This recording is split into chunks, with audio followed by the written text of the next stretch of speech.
All right, so in the y equals menu, we can type in each one of these equations. I mean, it's very, very doable. You see that it's practice. This really should be a lesson. There should be a little bit of instruction. You know, like this particular lesson needs some work. So that's the typo I'll take is page 28 needs some work. All right, so I'll know what that means and I'll get to work on that. So anyway, we have different types of transformations when you're dealing with coordinate geometry. You can take a point and reflect it. You can take a point and rotate it. You can take a point and stretch it further away from the origin or bring it closer to the origin. All right. In fact, let me bring Desmos into the action here. New window.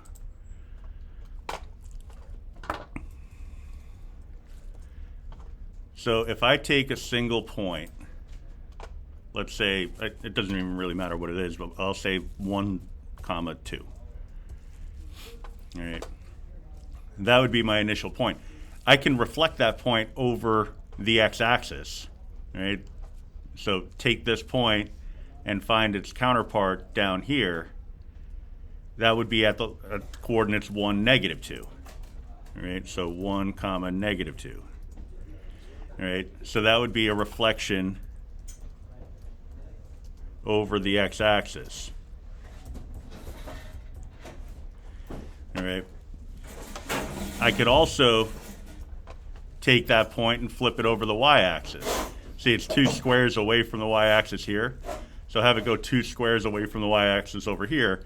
That would be at coordinates -1, +2. All right, so that would be a reflection over the y-axis. All right, so it's just basically treating an axis as a line of symmetry. You know, just like we have an axis of symmetry for quadratics, you do the same thing point by point. It could be tedious to transform an entire function if you were to go point by point, though. All right, so what we do is we look for little relationships that exist within the function to help us make those transformations. All right. Another thing you could do with a point is a translation, which is just a shift of the point. So if I take my point 1, 2, so starting with 1, 2, but add an h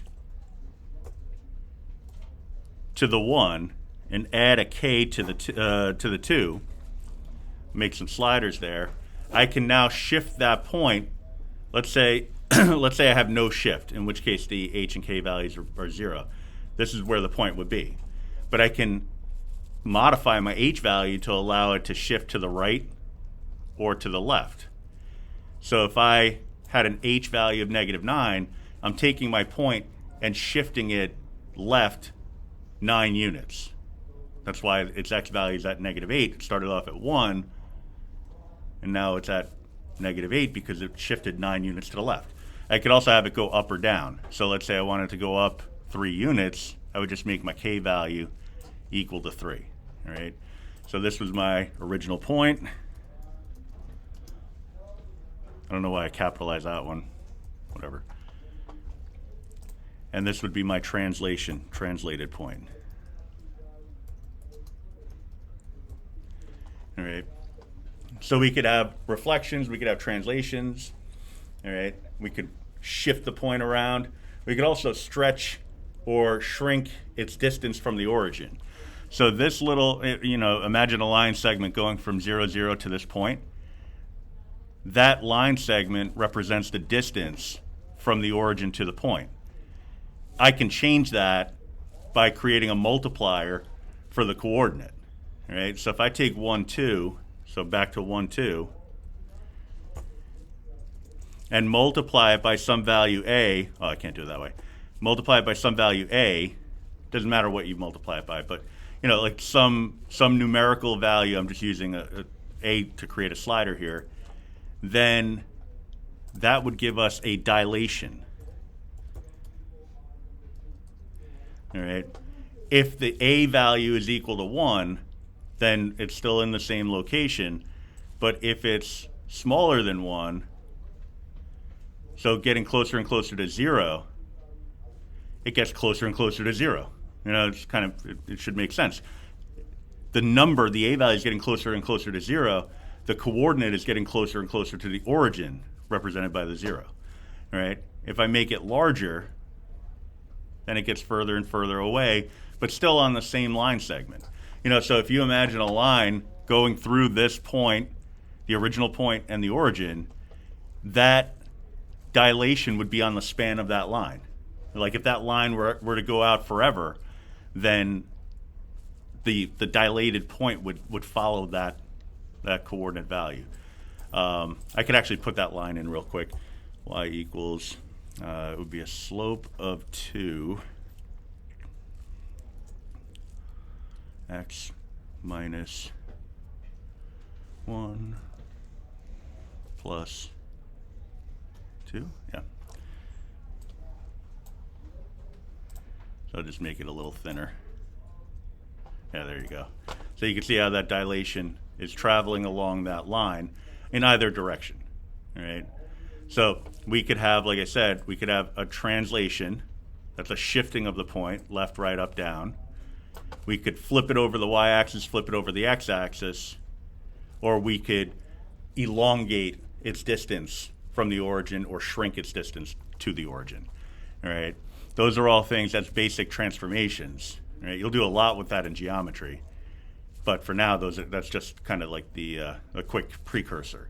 All right. So in order to figure out what kind of transformation you're dealing with a quadratic, I mean, you don't want to have to do it point by point. You could, but it wouldn't be the most convenient thing in the world. So what we typically do is we graph y equals x squared. Y equals x squared is known as a parent function. All right. So it's indicated right there, but I'll write it off on the side. Parent function really f of x is equal to x squared. All right. That is the baseline function by which everything else is compared. All right. So anything else, any other quadratic, regardless of whether it's in general form or standard form or vertex form, is always going to be related to this in some way. All right? So if I were to compare this to an x minus 4 squared, graph them both simultaneously, I'll just do a zoom 6. All right? The one that's symmetric about the y-axis, that's my parent function, y equals x squared. This one it's the same graph, it just seems to be shifted over to the right.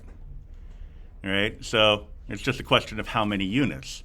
Well, it's got a 4 in it, so it's a question of, well, would that 4 represent the horizontal movement? All right, so it turns out it does, but let me explain why. All right, so that would correspond with D, by the way. All right, so we talked about this yesterday, the vertex form of a quadratic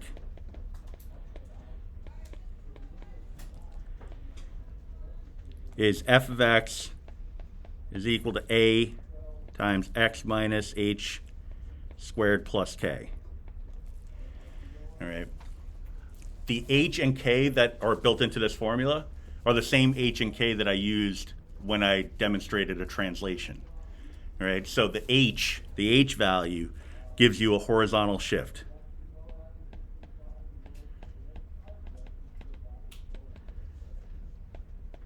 Also known as a translation.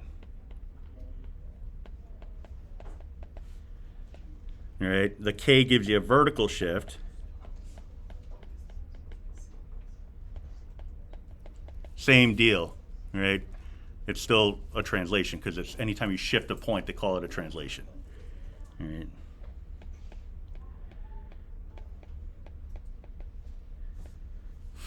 All right. The a value gives you the stretch or shrink, but only the absolute value of a. Right? The sign of a tells you which direction the parabola is opening in, but I'll get to that in a second. All right, so the absolute value of a gives you the stretch or shrink.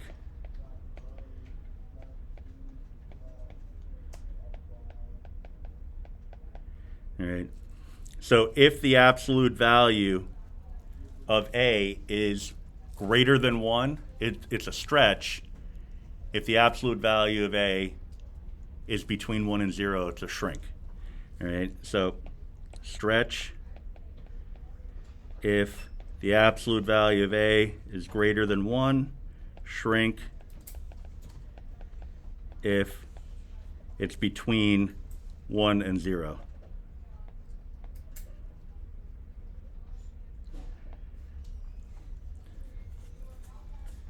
All right. If it's exactly equal to 1, there is no stretch or shrink. It's the same shape as the original function.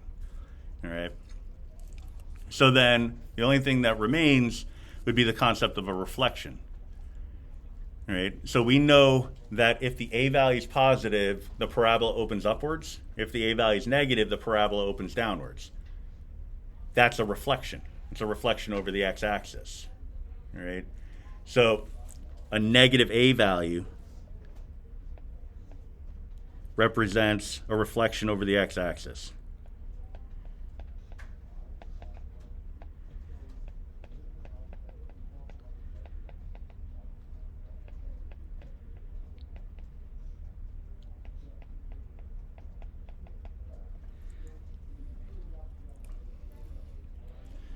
All right, terrible handwriting aside, that's basically all there is to this concept of transformations as it applies to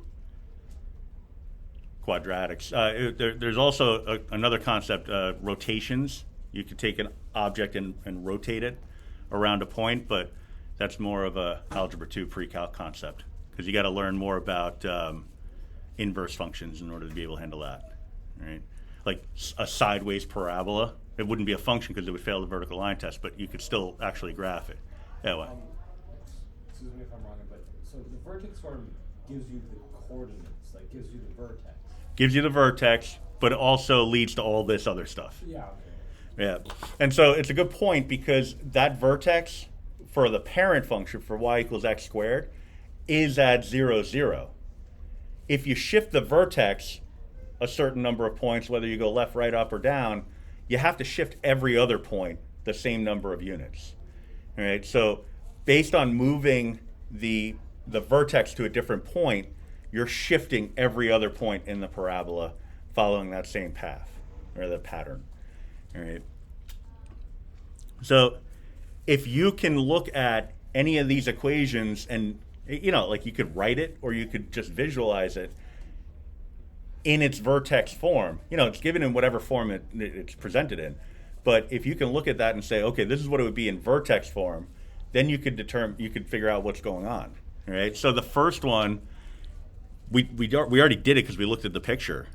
And you could do that. You could put every one of these in a calculator and just graph and see what's going on. It's time consuming, all right? But if I look at this one and say, all right, I know I have a 1 here and a plus 0 over here, that makes it the vertex form. You know, the parent function, you know, y equals x squared would look like this. Y equals 1 times x minus 0 squared plus 0. You're just doing a compare and contrast. All right, what's similar, what's different, or what's the same, what's different. All right, so here I have identical A values, so nothing's happening in the stretch shrink department. Nothing's happening orientation-wise. The parent function opens upward, this parabola is going to open upward. All right, the K value is still 0, so no vertical shift. But we do have a horizontal shift, all right? Because the h value here is equal to 4. Remember, we pull out the opposite sign, all right? The h value is 4. That's a horizontal shift to the right 4 units, all right? That's why it matches up with D. Now, for number 2, we would look at this as y equals 1 x minus 0 squared minus 4. Again, comparing it to the parent function, and say, okay, no change in the A value, no change in the H value, but the K value is now negative 4.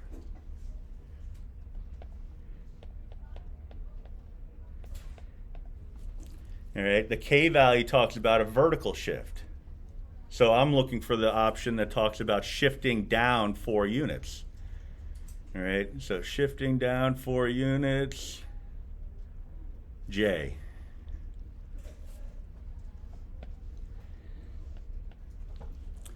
Number 3 is very similar to number 4, except it has a plus sign.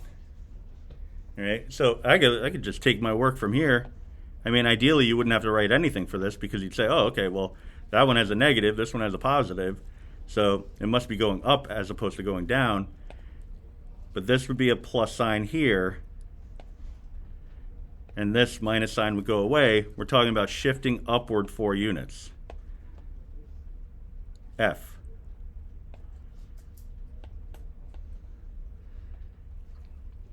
You look at number 4, yeah, you can compare it to the parent function, but you could also compare it to what we did in number 1. We started off with x minus 4 squared. Now we have x plus 4 squared. Same structure. Leading coefficient of 1 plus 0. The only difference between this and the parent is the h value. The h value would be a negative 4 here. We're pulling the opposite sign of whatever the number is inside the parentheses. All right? So I'm looking to shift left 4 units because that's the only thing that's represented here that's different from the parent function. So that would be I.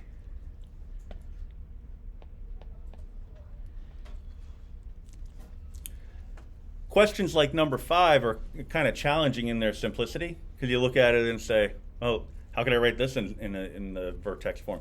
You can, it's just going to involve a couple of zeros, right? You look at what we did for the parent function. They call these a family of functions. It's kind of cheesy, but that's really what it is.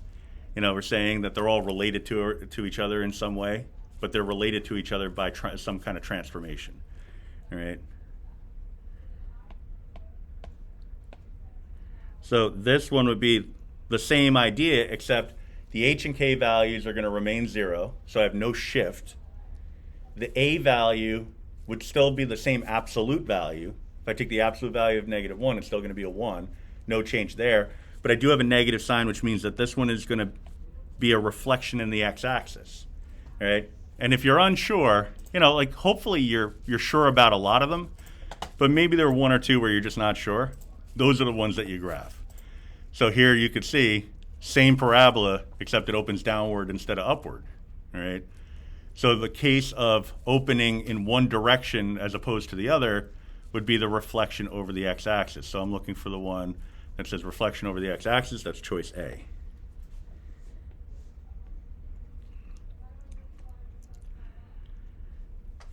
For number 6, a little bit more complicated. We have the understood a value of negative 1. I'm just going to just use an arrow. All right, the h value is 3. The k value is 4. All right. So this one's got a reflection over the x-axis, but it's also shifting to the right 3 and up 4. All right, so that looks like E.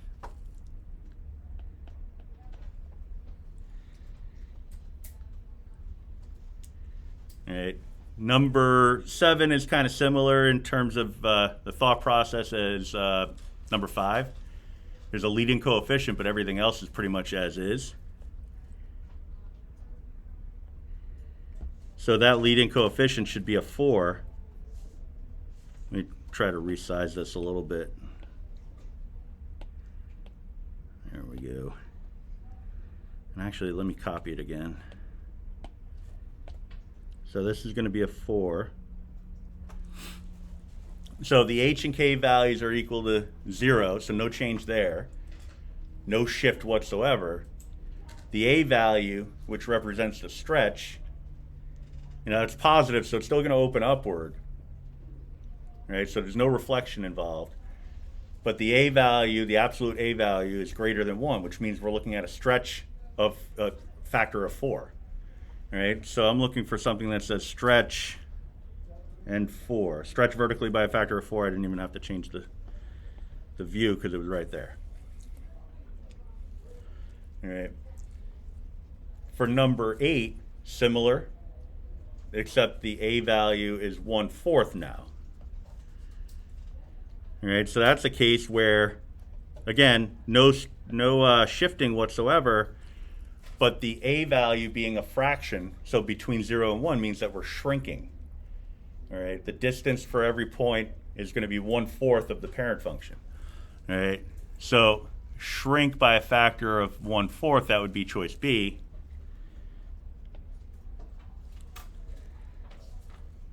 Now there's only a couple left. Could try to use process of elimination at this point, but I'd rather just kind of go through it all. So we have negative x squared minus 4. If I write that in the vertex form, that's really -1 and then a minus 4 at the end.